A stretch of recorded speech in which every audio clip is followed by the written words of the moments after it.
yes, but it depends on the circumstances.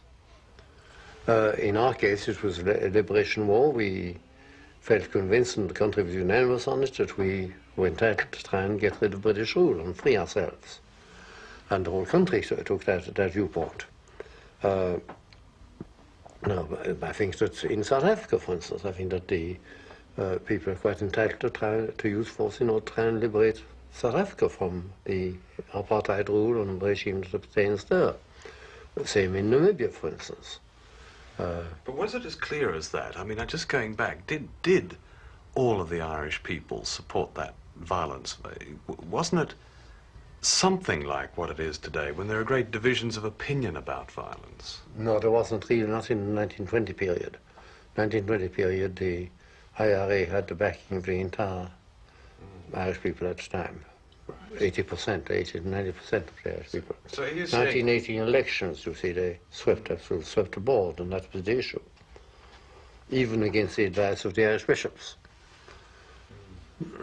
Then are you saying if there is a majority, however I don't know how you judge that, but if there is a majority with your cause, then you have the right to break the law? I think the majority is merely the expression of the degree of opposition there is to the injustices that are being perpetrated.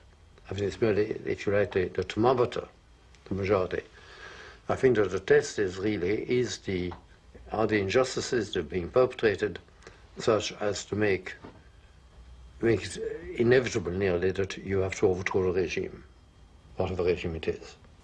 What you're saying then is the victim of repression has a right to resort to violence. Yes, to defend himself, certainly. In some ways, you have a right to resort to violence if you're being attacked. You've often said that the last remaining friction between the British and Irish peoples is the partition of Ireland. How deeply do you feel about partition, and why is it? Why is it of such importance, such great importance? Well, I think we first of all to get it in its historical perspective. Ireland has been a national entity since the beginning of time. The whole question of partition only arose in the 1920s and in the Treaty of 1921. This treaty, which was imposed upon Ireland against the will of the overwhelming majority of the Irish people,